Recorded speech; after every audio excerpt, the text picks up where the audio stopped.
এদিকে এবার সাবেক প্রধানমন্ত্রী শেখ হাসিনাকে ক্ষমতা ফিরিয়ে দিতে পারে জাতিসংঘ। দীর্ঘ 1 বছর পরে আওয়ামী লীগের পক্ষে চিঠি পাঠিয়েছে ডক্টর ইউনূসের কাছে। শুধু সময়টা আলাদা, ঘটনা একই, দৃশ্যপট আলাদা। এই মুহূর্তে আপনারা জানেন যে ডক্টর মোহাম্মদ ইউনূস তিনি আপনার জাতিসংঘে আছেন, বক্তব্য দিবেন, সেখানে কয়েকটা প্রোগ্রাম সেট করা আছে।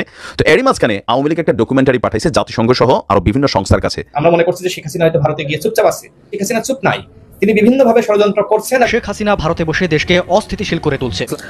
আওয়ামী লীগকে কি 10 বছরের জন্য নিষিদ্ধ করা হবে নাকি আজীবনের জন্য নিষিদ্ধ করা হবে? গোপালগঞ্জবাসীকে বলবো, আপনারা গোপালগঞ্জ থেকে 3 থেকে 5 লক্ষ লোকের মাসরু টাকা করেন। আপনাদের যে লোকাল যেই সরঞ্জাম আছে সবকিছু নিয়ে এগুলো নিয়ে মাসরু টাকা করেন। একটা গ্রুপ আমাদের এয়ারপোর্টে অবস্থান নিতে হবে, যেন ডক্টর ইউনূস জন্য এয়ারপোর্টে না আসতে পারে। এয়ারপোর্টে সবকিছু অচল করে। সম্মানিত দর্শক, আসসালামু আলাইকুম। নতুন একটা নিউজ ভিডিওতে আপনাদের জানাচ্ছি স্বাগতম। এইমাত্র পাওয়া তাজা এবং গরম খবরে শেখ হাসিনা কেমন খেলা দেখাতে চাচ্ছে, আজকের এই ভিডিওতে আপনারা বিস্তারিতের মাধ্যমে সব কিছু দেখতে পারবেন। সেই সাথে আজকের এই ভিডিওতে আপনারা দেখতে পারবেন সেনা প্রধান কেমন হুঁশিয়ারিতে কথা বললেন, নির্বাচনের কথা ফাইনালি ঘোষণা দিয়ে দিলেন। আজকের এই ভিডিওটি চাঞ্চল্যকর হতে চলেছে, স্কিপ না করে সম্পূর্ণ দেখে যাবেন, অনেক কিছু জানতে পারবেন এবং বুঝতে পারবেন। বেশ কথা না বলে আপনাদের বিস্তারিত ভিডিওতে নিয়ে যাবো। বিস্তারিত ভিডিওটি দেখার আগে একটা রিকোয়েস্ট, যারা এখন এই চ্যানেলটি সাবস্ক্রাইব করে রাখেননি, এই চ্যানেলটি সাবস্ক্রাইব করে দিয়ে পাশে থাকা বেল আইকনটি বাজিয়ে রাখুন। ইতিমধ্যে যারা সাবস্ক্রাইব করে দিয়েছেন সকলকে জানাচ্ছি অসংখ্য ধন্যবাদ। প্রিয় দর্শক বন্ধুরা, চলুন তাহলে এই ভিডিওতে একটি লাইক দিয়ে আমরা বিস্তারিত ভিডিওগুলো মোবাইলের স্ক্রিন থেকে এরপর এক ধারাবাহিকভাবে দেখে আসি। 3 থেকে 5 লক্ষ লোকের মাসরু টাকা করেন। আপনাদের যে লোকাল যেই সরঞ্জাম আছে সবকিছু নিয়ে এগুলো নিয়ে মাসরু টাকা করেন। একটা গ্রুপ আমাদের এয়ারপোর্টে অবস্থান নিতে হবে, যেন ডক্টর ইউনূস জন্য এয়ারপোর্টে না আসতে পারে। এয়ারপোর্টে সবকিছু অচল করে দিতে হবে, কোনো ফ্লাইট যেন এখানে না আসতে পারে। খুবই চাঞ্চল্যকর একটা ভিডিও ফুটেজ দেখাচ্ছি। আমি এই নেতাকে আসলে চিনি না, তবে তার যে বুদ্ধি বা পরামর্শ, তার উদ্দেশ্যে আমি একটা কথা বলতে চাই যে আপনি তো বিদেশ আছেন, বিদেশ আইসা পরিবার নিয়ে খুব আরামে আছেন, বউ বাচ্চা নিয়ে আরামে আছেন, ভালো মাল পানীয় সম্ভবত কামাইছেন। এখন এই ধরনের জেরবাদী বুদ্ধি যেগুলো দিচ্ছেন, এগুলাতে সারা বাংলাদেশে ছড়িয়ে ছিটিয়ে থাকা আওয়ামী লীগের যে মাথামোটা কিছু এই মুহূর্তে নেতা নেত্রীরা আছে, তারা বিপদে পড়বে। কারণ তারা তো তাদের ব্রেইন ইউজ করে না, আপনাদের উপর ব্রেইনটার দায়িত্ব দিছে। ডক্টর ইউনূসকে এয়ারপোর্টে আটকাতে হবে, যমুনা বাসভবন ঘেরাও করতে হবে, এয়ারপোর্টকে ভেঙে দিতে হবে, টেটা একাট্টা বল্লম নেয়া ওইখানে যাইতে হবে। আচ্ছা, এই ধরনের নির্বুদ্ধিতা টাইপের একটা বুদ্ধি আপনি কিভাবে দিচ্ছেন রাইট নাও? একটা ফুটেজ দেখাচ্ছি। দর্শক, ইউনূস এই মুহূর্তে ডক্টর ইউনূস তিনি মার্কিন যুক্তরাষ্ট্রে আছেন, জাতিসংঘের অধিবেশনে 27 তারিখ পর্যন্ত প্রোগ্রাম আছে। 28 অথবা 29 তারিখ তিনি বাংলাদেশে ঢুকতে পারবেন না, এমন অনেক ভিডিও ফুটেজ ছড়িয়ে পড়েছে। সেগুলোর পেছনে আসলে কি কাহিনী, আর যারা এই পরিকল্পনাগুলো করছেন তারাই বা কারা? বিদেশ বৈশা এমন বুদ্ধি দিয়া নিজের পরিবারের তো রাস্তায় নামানোর প্ল্যান নাই, মানুষের পরিবারকে রাস্তায় নামানোর যে প্ল্যান, এগুলোতে বিএনপিও সফল হয় নাই, আপনিও হবেন না। চলুন দেখি সেই ভিডিওর অংশ বিশেষের বাকি কথাগুলো আমরা শুনি। তারপরে যার যার এলাকায় যে বিশেষ সরঞ্জাম আদি আছে, বিশেষ বিশেষ এলাকা, গোপালগঞ্জের বিশেষ এলাকা কিছু সরঞ্জাম আছে, ব্রাহ্মণবাড়িয়ার বিশেষ কিছু সরঞ্জাম আছে, যেমন টেটা, এগুলো নিয়ে আমাদের সবার যাত্রা করতে হবে ঢাকার দিকে, মাসরু টাকা। কি পরিমাণ জেরবাদী বুদ্ধি আওয়ামী লীগের নেতা কর্মীদের উদ্দেশ্যে বিদেশ থেকে বৈশা এই ব্যক্তি দিচ্ছেন। আমি আসলে ওনাকে চিনি না, উনি কে হতে পারেন, একজন বড় নেতা, কিন্তু এই ধরনের চিন্তা ভাবনা থেকে অলওয়েজ আওয়ামী লীগ বিপদে পড়ছে। ইভেন যখন এই গত ঘটনাগুলো ঘটেছে, মানে 5ই আগস্টের যে সময়কাল ছিল, তখনও আবু সাইদকে যেদিন গুলি করা হয়েছিল, তখন আমি বলছিলাম তখনই উচিত ছিল সাবেক প্রধানমন্ত্রী শেখ হাসিনার বিষয়টা নিয়ে সরাসরি কথা বলা, কিন্তু তিনি সেটাকে পাশ কাটিয়ে এই ধরনের নেতাদের কারণেই তিনি আসলে সঠিক পথ কোনটা সেটা খুঁজে পান নাই। আজকের দিনে এই নেতার কথা শুনে গোপালগঞ্জবাসী হন আর আপনি ব্রাহ্মণবাড়িয়ার হন, বাংলাদেশের যেই জায়গারই লোক হন, একটা একাট্টা বল্লম হাতে নিয়ে আপনি ঢাকার অভিমুখে রওনা হয়ে দেখেন আপনি প্রাণটা নিয়ে বাড়িতে ফিরে যেতে পারেন কিনা। আর এই প্রাণ দেওয়ার পরে যে দেখো মব জাস্টিস হচ্ছে, দেখো এটা হচ্ছে, এগুলো নিয়ে আমরা আর কথা বলবো না, আমরা যতটুকু পারি কথা বলার চেষ্টা করি, কিন্তু এই ধরনের পাগলামি কর্মকাণ্ডের কোনো ধরনের সীমা হয় না। এটা কখনোই সম্ভব যে একাট্টা বল্লম এগুলো নিয়ে আপনি ওই কি বলা হয় যে এয়ারপোর্ট অচল করে দিবেন, এই করবেন, আর বাংলাদেশ সেনাবাহিনী পুলিশ বাহিনী তারা বসে বসে আঙ্গুল চুষবে? আপনার বক্তব্যের কিছু অংশ সঠিক যে সমন্বয়টা তাদের জায়গাগুলোতে বিতর্কিত হয়েছে, সবাই হয় নাই, শতভাগ কিন্তু এখনো হয় নাই। বিএনপি জামাত বা আরো যে দলগুলা, তারা এই মুহূর্তে নির্বাচনকে টার্গেট করে আলাদা আলাদা হয়ে গেছে, এটা বাস্তব। কিন্তু শেখ হাসিনা বাংলাদেশে ঢুকবে এই কথা শুনলে আবার দেখবেন পাট করে সবাই একজোট হয়ে গেছে, এটা কিন্তু একদম কঠিন বাস্তবতা। আপনি এক ডাকে দেখবেন পুরো আওয়ামী বিএনপি জামাত যারা আছে বা ছাত্ররা আছে সবাই, কারণ প্রত্যেকটা মানুষ পানিশড হবে, কি পরিমাণ পানিশড হবে এটাই হচ্ছে বাস্তবতা। তো আমার মনে হয় ডক্টর ইউনূস সাহেব দেশে ফিরতে পারবে না, মানে কে আটকাবে ডক্টর ইউনূস সাহেবরে? এমন কোনো কেউ আছে যে ডক্টর ইউনূস সাহেবের বাংলাদেশে ফেরা আটকাবে? মার্কিন যুক্তরাষ্ট্রের বাইডেন যেভাবে গলার মধ্যে নিয়ে একটা চুম্মা দিছে, এটা দেখে আপনার মনে হচ্ছে যে ডক্টর ইউনূস সাহেব বাংলাদেশে ঢুকতে দিবে না? বাংলাদেশ তো অচল করে দিবে ভাই পশ্চিমারা। আপনার এই জিনিসগুলো আমি সবসময় বলি যে অতি হাইপার মেন্টালিটির এরকম অ্যাগ্রেসিভ বুদ্ধি দেওয়ার জন্য আপনার বিরুদ্ধে একটা মামলা হওয়া জরুরি, যে জনগণকে এইভাবে মৃত্যুর মুখে পুলিশের সামনে সেনাবাহিনীর সামনে রাজপথে নামাই দিবেন, শত শত মানুষ মারা যাবে আপনাদের এই গান্ডু মার্কা কথাবার্তা শুই না। রাজনীতিতে এত দ্রুত এই স্টাইলে মানে ছিনাইয়া নেওয়ার যে মেন্টালিটি সেটা বাদ দেন। রাজনীতি করেন, মানুষের অন্তর জয় করেন। গত 16 বছর উন্নয়ন হয় নাই তা না, যথেষ্ট উন্নয়ন হয়েছে, কিন্তু সেই নামে লুটপাট হয়েছে, মানুষকে গুম করা হয়েছে, নির্যাতন করা হয়েছে, এটাও কিন্তু বাস্তবতা। আর এগুলো on live on camera recorded আছে। সেগুলোর জন্য সরিটরি বলেন, মানুষের কাছে একটু গ্রহণযোগ্যতা অর্জন করেন, সিম্পেথি নেন। এভাবে ওই যে গুন্ডাবাজি মেন্টালিটি দিয়া এটা আসলে হবে না। দেখেন, আমি বরাবরই সহিংসতার পক্ষে না, আর এরকম বুদ্ধি যারা দেয় তাদের পক্ষে না, তারা কিন্তু আপনাদেরকে বিপদে ফেলবে। তারেক রহমান চেষ্টা করছে না, জনগণের বারবার বলছে না রাস্তায় নামেন, রাস্তায় নামেন, নামছে? নামে নাই। মানুষ এত পাগল না এখন আর এইসব কথায় রাস্তায় নামবে। তবে দিন শেষে যখন একটা আন্দোলন হয়েছে, সেটা নানান পরিকল্পনা, নানান প্রেক্ষাপট, আল্লাহ পাকের উদ্দেশ্য ছিল, ইশারা ছিল, সেখান থেকে ঘটছে, ওইটা আলাদা। এখন এইভাবে ডক্টর ইউনূসকে আটকাবে, মনে করছেন হেরারা আলাদা হয়ে গেছে আর পাবলিককে নিয়ে রাজপথে নামাই দিচ্ছেন, টেরা একটা বললাম নিয়ে গুলি খেয়ে মর্ত রাজপথে। ভালো হন। আর যদি এত সাহস থাকে তো আপনি দেশে যান, যাই আপনি রাজপথে নামেন একটা নিয়ে, দেখা যাক আপনার পিছনে কয়জনে নামে। পাবলিকের এরকম ইয়ামার্কা মেন্টালিটি মূলক যে চিন্তা ভাবনা আছে সেগুলো থেকে দূরে থাকেন। এমনি বহুত মানুষ বিপদে আছে আপনাদের কারণে। বিশ্ববিদ্যালয়ের প্রশাসনের এই ধরনের এখতিয়ার নেই যে তারা চাইলেও আর ছাত্র রাজনীতি বন্ধ করে দিবে। ভবিষ্যতে সংকট সৃষ্টি হলে সেটি পাহারা দেওয়ার মতন, সেটিতে নেতৃত্ব দেওয়ার মতন, মোকাবেলা করার মতন কাউকে পাবেন না। সবাইকে তো আপনি ব্রয়লার মুরগি বানিয়ে ফেলবেন। সর্বত্র আমরা দেখছি যে ছাত্রলীগ, আওয়ামী লীগ বা যুবলীগ তারা বিভিন্ন ছদ্মবেশে ফিরে আসার চক্রান্ত করছে, এবং শেখ হাসিনা এটি প্রমাণিত হয়েছে। আমরা মনে করছি যে শেখ হাসিনা হয়তো ভারতে গিয়ে চুপচাপ আছে। ডক্টর ইউনূস সাহেব যেটি বলেছে যে শেখ হাসিনাকে ভারতে থাকতে হলে চুপ থাকতে হবে, কিন্তু আমরা দেখতে পাচ্ছি যে শেখ হাসিনা চুপ নাই। তিনি বিভিন্নভাবে ষড়যন্ত্র করছেন এবং তার সেই ষড়যন্ত্র সামাজিক যোগাযোগ মাধ্যমে প্রকাশ পেয়েছে। তার মানে সামাজিক যোগাযোগ মাধ্যমে আপনি যেটি দেখছেন যে আমরা ফিরে আসছি, হ্যাঁ আমাদের বিজয় অতি সন্নিকটে, আমাদের হতাশ হওয়ার কিছু নাই, এগুলো মূলত শেখ হাসিনা এই যে যেহেতু পরাজিত একটি শক্তি, এই শক্তি নানানভাবে তার নেতাকর্মীদেরকে উৎসাহিত করার জন্য এই ধরনের বিভিন্ন বক্তব্য দিচ্ছে। এবং আমরা যেটি মনে করি যে শেখ হাসিনার ফিরে আসার কোনো অবস্থা নাই। আওয়ামী লীগ বাংলাদেশে আর ফিরে আসতে পারবে না। তাদের ৭৫ একবার পতন হয়েছে, ২৪ একবার পতন হয়েছে। আওয়ামী লীগ তো ক্ষমা চেয়ে ১৯৯৬ সালে তারা ক্ষমতায় এসেছিল, জনগণ তাদের ক্ষমা করেছিল। তারা প্রথমবার ৭৫ ভুল করে, তারা আবার এখন কিন্তু এই ২৪ এসে ভুল করেছে। সুতরাং সামনে তাদেরকে আর ক্ষমা করার কোনো সুযোগ নাই।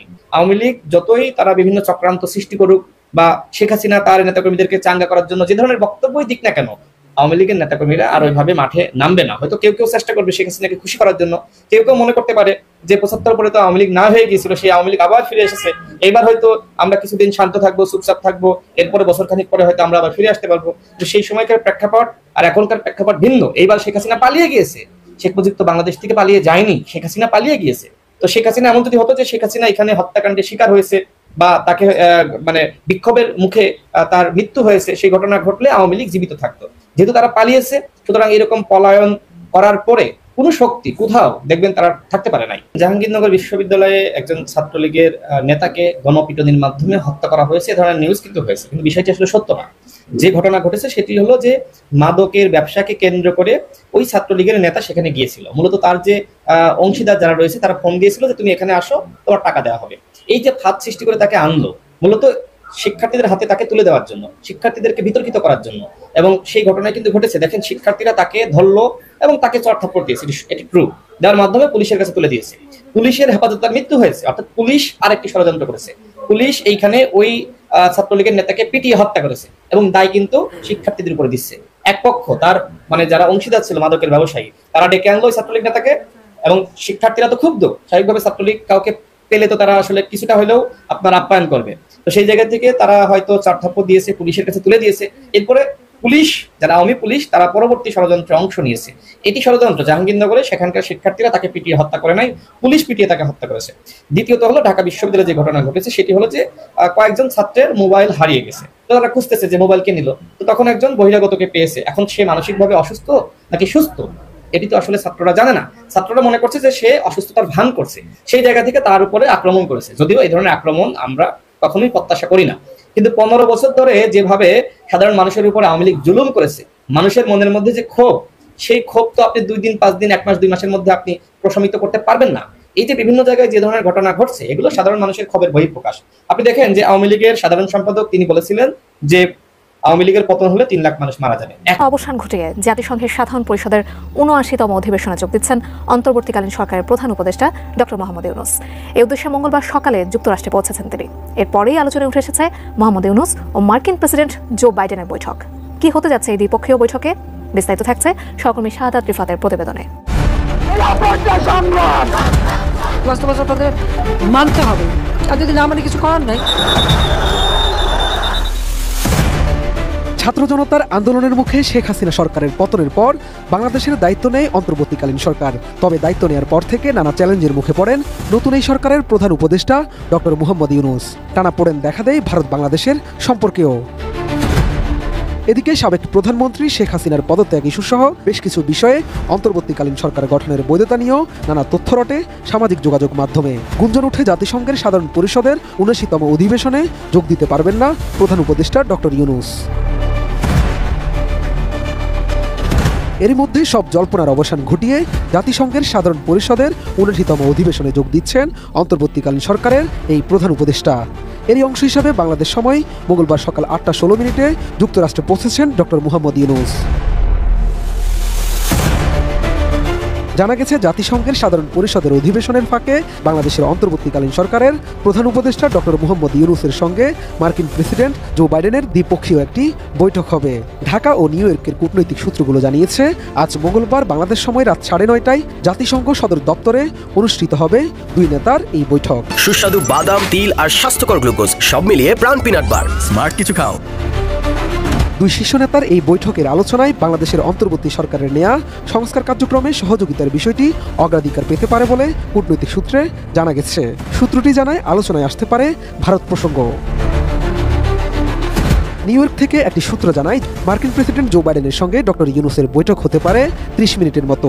শীর্ষ নেতাদের আলোচনায় দুই পক্ষের অন্য সদস্যরা যুক্ত হবেন কিনা তা জানাতে অপারগতা প্রকাশ করেছে সূত্রটি। এছাড়া কূটনৈতিক সূত্রে জানা গেছে ইউনূস বাইডেন বৈঠকে দুই দেশের সম্পর্কগুলোর কিছু বিষয় সঙ্গত কারণেই অগ্রাধিকার পাবে। তবে ৫ আগস্ট পরবর্তী বাংলাদেশ ভারত সম্পর্কের প্রসঙ্গটি বিশেষ গুরুত্ব পেতে পারে। যুক্তরাষ্ট্রের একাধিক কূটনৈতিক দেশের প্রথম সারির একটি দৈনিককে বলেন, চিরাচরিত প্রথা ভেঙে মার্কিন প্রেসিডেন্টের সঙ্গে বাংলাদেশের অন্তর্বর্তীকালীন সরকারের প্রধান উপদেষ্টার বৈঠক প্রতীকী অর্থে খুবই গুরুত্বপূর্ণ। সংক্ষিপ্ত হলেও দুই নেতার বৈঠক এই বার্তাই দিচ্ছে যে হোয়াইট হাউস বাংলাদেশের বর্তমান প্রশাসনকে সর্বাত্মক সহযোগিতা করতে প্রস্তুত রয়েছে। মূলত গত ৩ দশকে জাতিসংঘের অধিবেশনের ফাঁকে বাংলাদেশের কোনো শীর্ষ নেতার সঙ্গে যুক্তরাষ্ট্রের প্রেসিডেন্টের বৈঠক হয়নি। বাংলাদেশের রাষ্ট্র ও সরকার প্রধানের সঙ্গে সবসময় যুক্তরাষ্ট্রের প্রেসিডেন্টের সংবর্ধনায় দেখা ও কথা হয়েছে। সেই অর্থে বলা যায় জো বাইডেনের সঙ্গে ডক্টর ইউনূসের বিশেষ এই বৈঠক নতুন কিছুরই ইঙ্গিত দিচ্ছে। যে কোনো পরিস্থিতিতে অন্তর্বর্তী সরকারকে সমর্থনের অঙ্গীকার করেছেন সেনাপ্রধান জেনারেল ওয়াকারুজ্জামান। আগামী ১৮ মাসের মধ্যে যাতে নির্বাচন হতে পারে সেজন্য গুরুত্বপূর্ণ সংস্কারগুলো সম্পন্ন করতে সরকারকে সমর্থনের কথা উল্লেখ করেন তিনি।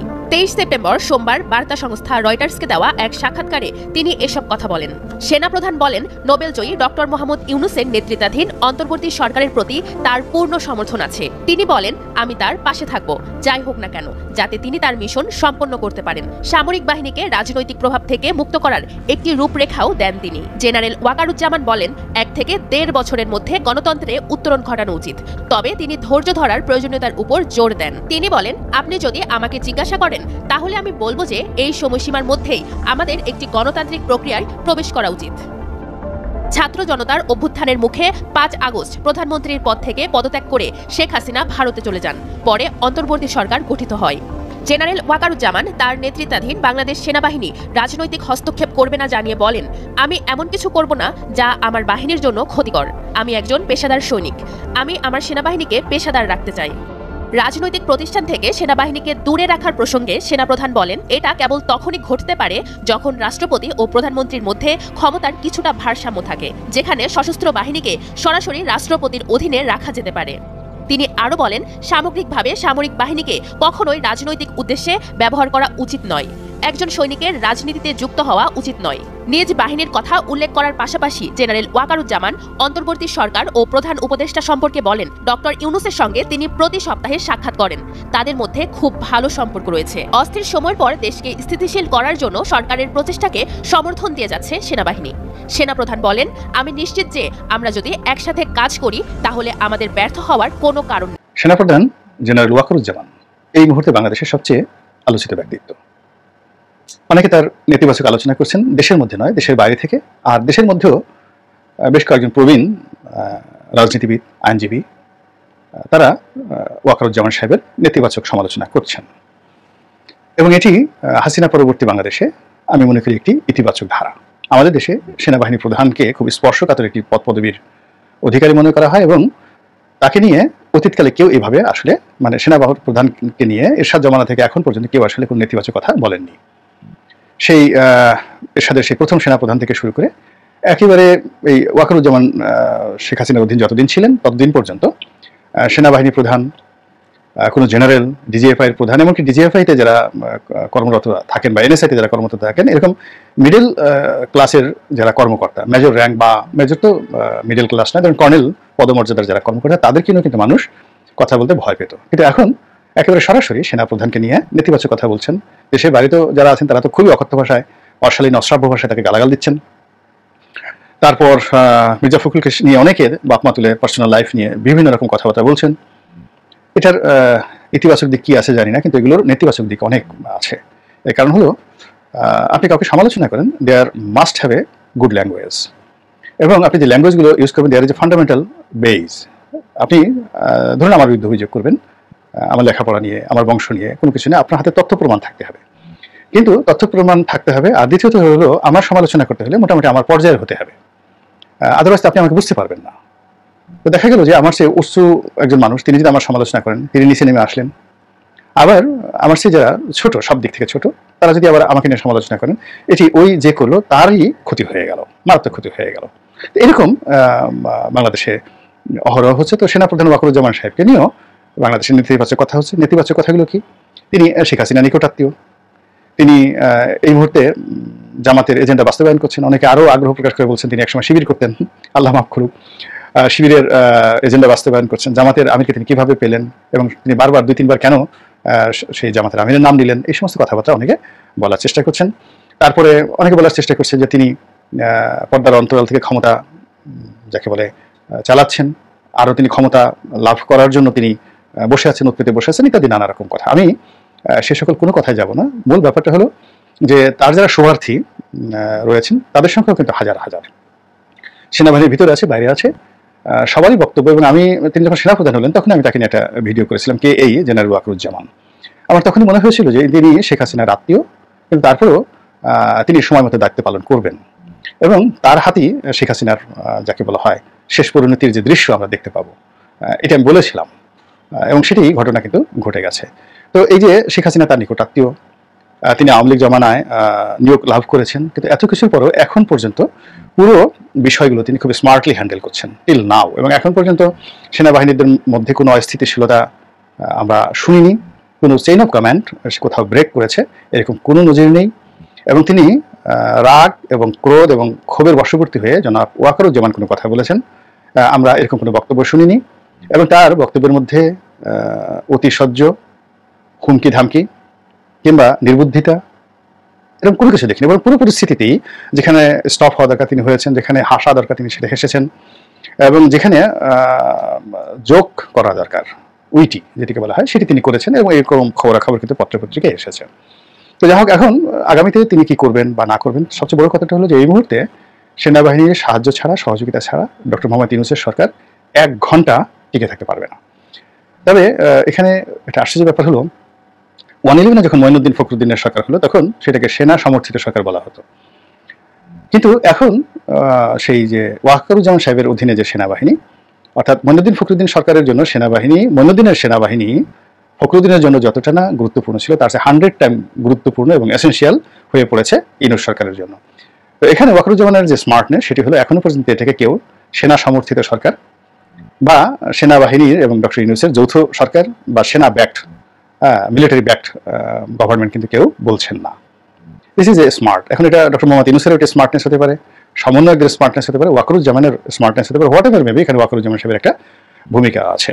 তো তিনি কথাবার্তা বলছেন খুব মেপে মেপে, এবং এরই ধারাবাহিকতায় বাংলাদেশে যে বিতর্ক তৈরি হয়েছে রাজনৈতিক দলগুলোর মধ্যে এবং অবিশ্বাস তৈরি হয়েছে ডক্টর মোহাম্মদ ইউনূস ভার্সেস রাজনৈতিক দলগুলোর মধ্যে, এমনকি যে জামাত একটা আনলিমিটেড সময় দেওয়ার জন্য উদ্গ্রীব ছিল এবং সমর্থন জানিয়েছিল ডক্টর মোহাম্মদ ইউনূসকে, সেই জামাতও তার জায়গা থেকে ফিরে এসে এখন বলার চেষ্টা করছেন যে নির্বাচন যদি দেরি হয় বিপদ বাড়বে, এটি যত দ্রুত সম্ভব দেওয়া উচিত।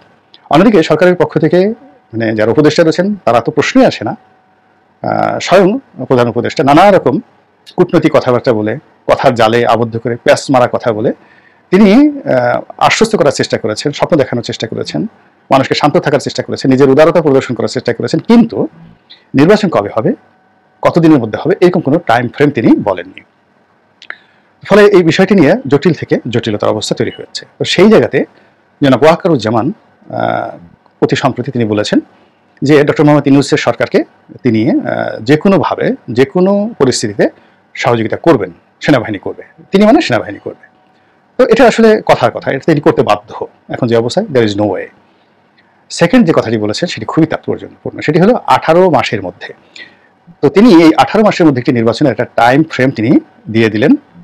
এটা রাজনৈতিক দলগুলোর জন্য আমি মনে করি এই মুহূর্তে একটা প্রাথমিক বিজয় যে সেনাবাহিনীর পক্ষ থেকে এই টাইম ফ্রেমটি সরকারকে দিয়ে দেওয়া হয়েছে। এখন 18 মাস বলতে ধরুন 2025 সনের ডিসেম্বর পর্যন্ত। এখন এটা যে 18 মাসের মধ্যে বলতে 18 মাসই হতে হবে, নট লাইক দ্যাট। রাজনৈতিক দলগুলো যদি প্রস্তুত থাকে, তারা যদি সরকারকে বাধ্য করতে পারে, তাহলে এটি 18 মাসের জায়গায় বা 1.5 বছরের জায়গায় এটি 1.5 মাসের মধ্যে হতে পারে, 3 মাসের মধ্যে হতে পারে, ইট ডিপেন্ডস অন। কিন্তু এই যে একটা জায়গাতে ওপেন করে দেওয়া হলো যে উইদিন 18 মান্থ, আমি মনে করি যে এটা ওয়াকারুজ্জামান সাহেব যেটি বলেছেন এইটাকে ইতিবাচকভাবে নিয়ে রাজনৈতিক দলগুলো তাদের প্রস্তুতি তারা নিতে পারে। এখন তারা যত দ্রুত প্রস্তুত হতে পারে, তারা 6 মাসের মধ্যে নির্বাচন যদি হয়, অর্থাৎ 2025 সনের মার্চ মাসে নির্বাচন হয়, সেখানে কোনো অসুবিধা নেই। সেনাবাহিনীর পক্ষ থেকে এরকম একটা গ্রিন সিগন্যাল দেওয়া হয়েছে। যদি বলতেন যে আমাদের কম করে হলেও 2 বছর পরে নির্বাচন হবে, আমাদের কিছু বলার ছিল না, কিন্তু তিনি বলেছেন উইদিন 18 মান্থস। তো it's a very good symptom. এগুলো একটা। দ্বিতীয়ত হলো বেশ কয়েকজন বুদ্ধিজীবী, রাজনৈতিক বিশ্লেষক, তারা যেটা বলেছেন যে যখন একটি আন্দোলন হয়, মানুষের একটা আবেগ কাজ করে, সহানুভূতি কাজ করে, কিন্তু কোনো অবস্থাতে এই আবেগ আসলে 1 বছরের বেশি থাকে না। যে কোনো এই ধরনের সরকার, মানে যেটাকে ট্রানজিশনাল সরকার বলা হয়, আমরা যেটাকে অন্তর্বর্তীকালীন সরকার বলেছি, মধ্যবর্তী সরকার বলছি, তত্ত্বাবধায়ক বলছি, যে হোয়াট এভার মেবি, এটিকে ইংরেজিতে ট্রানজিশনাল গভর্নমেন্ট বলাটাই শ্রেয়। তো এই ধরনের একটি সরকার যদি সবচেয়ে ভালো করে, মানে প্রথম দিন থেকে একবার সবচেয়ে ভালো করে, তারপরেও মানুষের যে গণতান্ত্রিক আশা আকাঙ্ক্ষা এই সরকারের প্রতি মানে কন্টিনিউ করে না মোর দেন 12 মান্থ। তো সেই ক্ষেত্রে ডক্টর মোহাম্মদ ইউনূস যদি সবচেয়ে প্রথম দিন থেকে ভালো করতেন, তাহলে তারও পরিণতি হতো নট মোর দেন 1 ইয়ার। আপনি দেখুন 7ই নভেম্বরের পর জিয়া রহমান সাহেব যখন ক্ষমতায় এলেন 1975 সনে, তারপর যখন সামরিক শাসন এলো, তখন সারা বাংলাদেশে তছনছ, সামরিক শাসন দিয়েও কিন্তু পরিস্থিতি নিয়ন্ত্রণ করা যায়নি। ফলে কি হলো, নির্বাচন দিতে হয়েছিল। প্রথমে হানা ভোট, খুব অল্প সময়ের মধ্যে হানা ভোট, তারপরে রাষ্ট্রপতি নির্বাচন, তারপরে সংসদ নির্বাচন, অর্থাৎ 79 সনের মধ্যে কিন্তু এই 3টি নির্বাচন জিয়া রহমান সাহেবকে দিতে হয়েছিল। আবার এরশাদ সাহেব এলেন, এসে নানা রকম তিনি সামরিক শাসন, রাজনৈতিক দল ইত্যাদিতে নানা রকম করে সর্বোচ্চ শক্তি প্রয়োগ করেও কিন্তু তিনি থাকতে পারেনি, তাকে কিন্তু 86 সনে নির্বাচন দিতে হয়েছিল। তো দেখেন, অতীতে যদি এরশাদ সাহেব বা জিয়া রহমান সাহেবের কথা চিন্তা করেন, ইভেন বঙ্গবন্ধু যখন বাংলাদেশে এলেন স্বাধীনতার পরে, তিনি কিন্তু 70 নির্বাচনকে ম্যান্ডেট নিয়ে তিনি 2-4 বছর থাকার চেষ্টা করতেন, কিন্তু তার প্রতিও মানুষ সেই আস্থাটা রাখতে পারেনি, তাকে কিন্তু 73 সনে সাধারণ ইলেকশনে যেতে হয়েছে স্বাধীন বাংলাদেশে। এখন ইউনূস সাহেবের ক্ষেত্রে যদি সব অবস্থায় তিনি খুব ভালো করতেন, তাহলে 1 বছর তার প্রতি মানুষ থাকতো। কিন্তু আমরা যেহেতু গত 1 মাসের মধ্যেই অধৈর্য হয়ে পড়েছি, এবং তার কোনো কর্মকাণ্ডের মধ্যে আমরা কোনো গতিশীলতা পাচ্ছি না, ধারাবাহিকতা পাচ্ছি না, আশ্বস্ত হতে পারছি না, তাকে ভালোবাসতে পারছি না, তাকে আপন বানাতে পারছি না, তার প্রতি নির্ভর করতে পারছি না, নাথিং, মানে একেবারে বোগাস।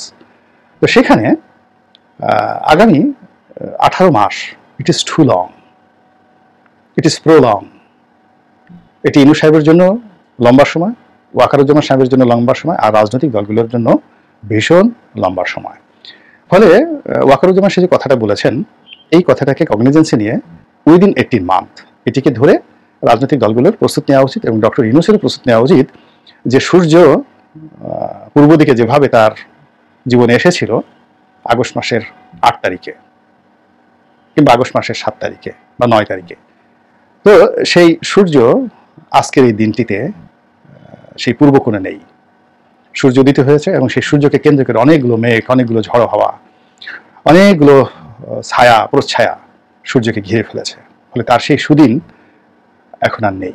কাজেই জেনারেল ওয়াকারুজ্জামান যে উইদিন 18 মান্থ, মানে 18 মাসের মধ্যে নির্বাচন, এটি মধ্যে যে মেসেজ আছে, বার্তা আছে, এই বার্তাটি ডক্টর মোহাম্মদ ইউনূস যত দ্রুত বুঝতে পারবেন, এবং তার যারা উপদেষ্টা মণ্ডলী রয়েছেন তারা যত দ্রুত বুঝতে পারবেন, ততই আমাদের সকলের জন্য মঙ্গল।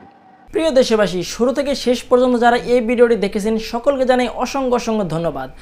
যারা এরকম নিউজ ভিডিও পেতে পছন্দ করেন তারা অবশ্যই এই চ্যানেলটি সাবস্ক্রাইব করে পাশে থাকা বেল আইকনটি বাজিয়ে দিবেন। যারা এখন এই ভিডিওটি শেয়ার করেননি, এই ভিডিওটি দ্রুত শেয়ার করে সকলকে দেখার সুযোগ করে দিন। আজকের মতন এই পর্যন্ত দেখা হচ্ছে পরবর্তী কোনো ভিডিও নিয়ে ইনশাল্লাহ।